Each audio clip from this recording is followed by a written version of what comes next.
In the heart of Los Angeles stands a hotel with a reputation darker than night itself.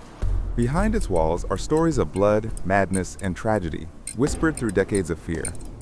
Among its victims was a young traveler whose final moments remain an unsolved riddle. Her last recorded appearance inside this elevator would haunt millions around the world. Her movements were erratic, her gestures unsettling, as if speaking to something unseen.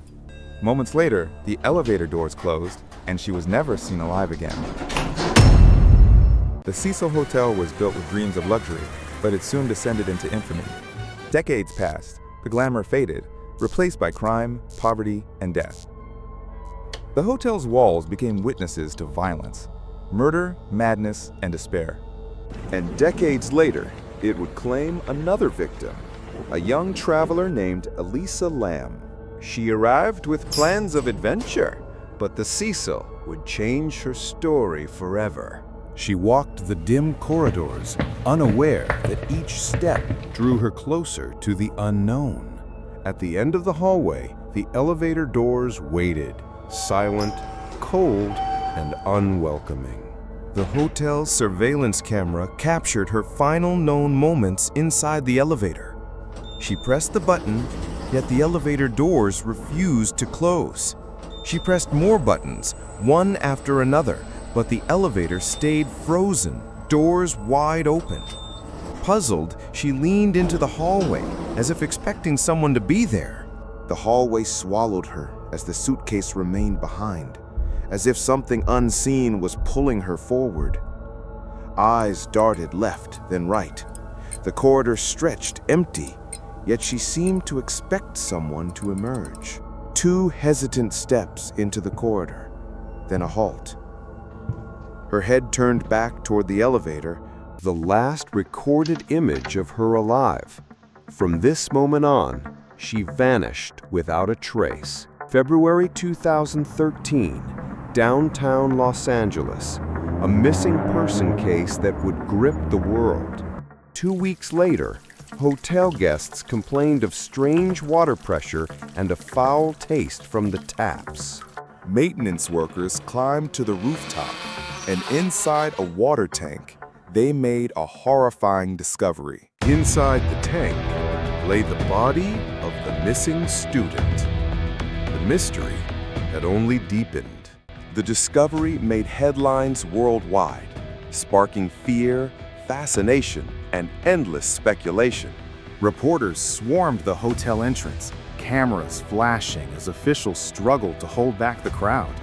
Authorities addressed the media, but their statements only raised more questions than answers. Online forums exploded with theories, each stranger, darker, and more speculative than the last.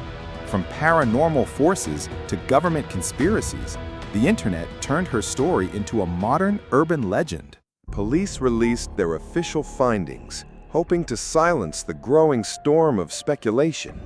The autopsy concluded accidental drowning with no traces of foul play. Yet the toxicology raised questions. Traces of medication, but inconsistencies remained. The official report failed to convince, and speculation only grew louder. Rooftop was locked. Alarms would have sounded. So how did she get there? The tanks were massive, their heavy lids difficult to move. Could she really have climbed in alone? If the rooftop was sealed and the tank so heavy, could someone else have led her there? Online forums and news outlets exploded with theories. Some whispered of foul play, others of darker forces at work. Many questioned the official story. If the rooftop was locked and the tank lids were too heavy, could someone else have put her there? Others believed her struggle with bipolar disorder explained the tragedy, a moment of disorientation leading to a fatal mistake. Some swore the hotel itself was cursed, a place where dark spirits lingered in every shadow. Others pointed to the hotel itself, suggesting negligence or a cover-up to protect its reputation. Murder, madness, mystery, conspiracy, Every theory seemed plausible, yet none could fully explain the truth. Even the toxicology report raised questions, with incomplete testing and results that left more uncertainty than answers. Online sleuths dissected every frame, every report, convinced the truth was buried deeper than officials admitted. The rooftop wasn't freely accessible. Locked doors and alarms should have prevented anyone from reaching the water tanks unnoticed. Some argued only hotel staff could bypass the alarms, fueling suspicions that an insider might have been involved. Others insisted the alarm was faulty, suggesting anyone determined enough could reach the rooftop without triggering it. If the alarms failed, the rooftop became a hidden but reachable place, a space no guest was ever meant to enter. From the rooftop, the city stretched below, but tucked away in the corner stood the massive water tanks, silent and imposing. The tanks were sealed with heavy metal lids, not something easily opened by accident. Debate raged. Some claimed the lid was too heavy for one person, while others argued it could be lifted with enough effort. Adding to the mystery, when her body was found, the lid was reportedly shut tight once again. This fueled darker suspicions that someone else had been there, someone who ensured the lid was shut. If foul play was involved, the suspect would have needed both access to the roof and the strength to seal the lid shut.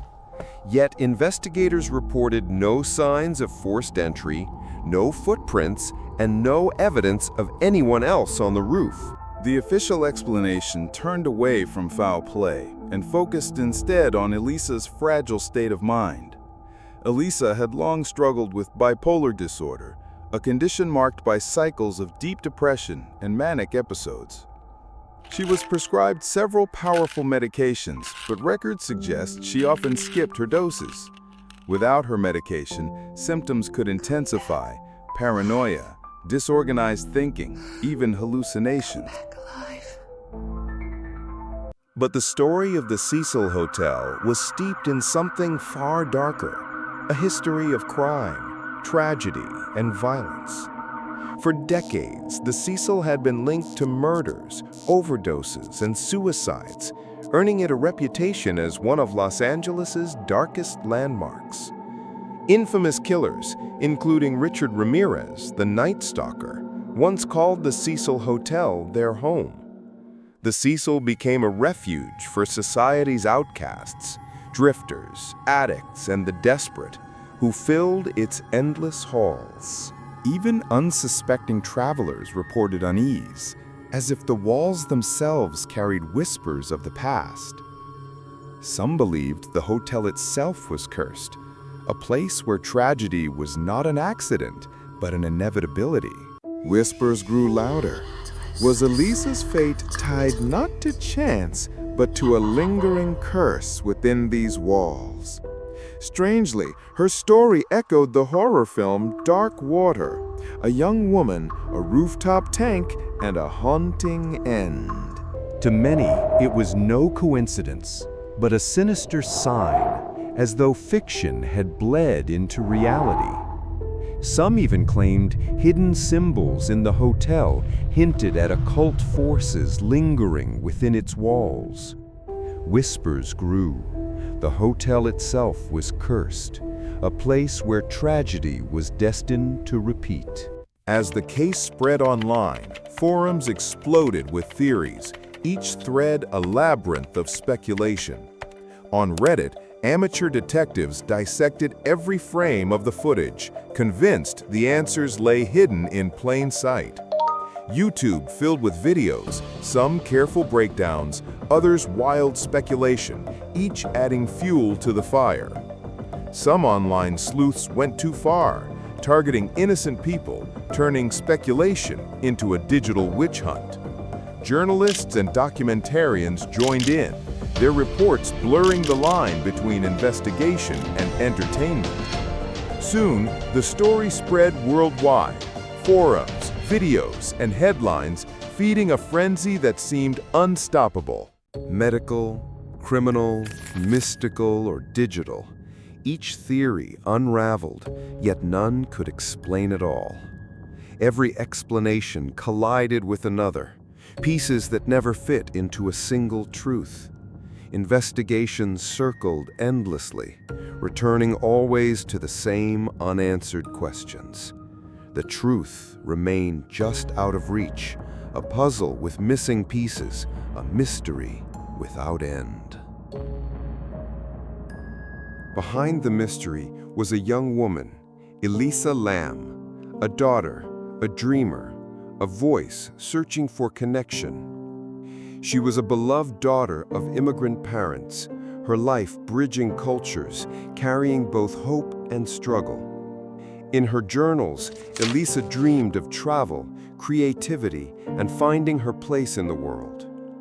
Through her blog, Elisa shared her struggles, her humor, and her search for belonging. She wrote openly of her battles with mental health, not as weakness, but as courage to be seen as she truly was. Elisa was more than a headline. She was a voice, a dream, a life that touched many in ways still felt today. After Elisa's death, the Cecil Hotel was no longer just a building. It became a symbol of darkness and tragedy. In an effort to erase its past, the Cecil was rebranded as the Stay on Main, but its reputation lingered. Despite its past, the Cecil drew tourists curious about its infamy, seekers of the macabre checking in for a story to tell. Locals and advocates criticized the hotel, calling it exploitative, profiting from tragedy instead of honoring the lost. In time, the Cecil shut its doors, its walls left standing, but its name forever marked by tragedy. Years later, Netflix released the documentary, reigniting global fascination with Elisa's mystery. Articles, blogs, and endless online posts turned Elisa's story into a digital legend shared across the world. Horror films echoed her fate, rooftop tanks, haunted hotels, and echoes of dark water finding new life on screen. Over time, her story bled into memes and urban legends, the internet turning tragedy into a strange kind of folklore. Through media, her story became immortal, retold, reshaped, and forever blurred between fact and legend. Even after the case was closed, unease lingered, the kind that seeps into dreams and never lets go. For many, Elisa became more than a mystery. She became a person to mourn, a life cut short too soon. And for others, her story was not sorrow, but fear, the kind that makes empty hallways feel alive. Her story cast a wider shadow, a reminder that the world can turn unsettling without warning. For her family, the loss was beyond mystery. It was the silence left by a daughter, a sister, a friend. Her story became a quiet reminder how fragile a life can be and how easily it can slip away. Across the world, strangers felt connected through her story, bound by grief, empathy, and unanswered questions. In the end, her story remained what it began as, a mystery that no theory could truly solve. Her fate became more than a mystery. It became a symbol of how fragile and uncertain our lives can be. Every answer led to another question, and the truth remained locked away, just out of reach. Her story no longer belongs only to the past. It lingers as a riddle etched into our culture, our fears, our imagination. What truly happened may never be known, yet her story drifts on, a mystery suspended in time, echoing far beyond that hotel.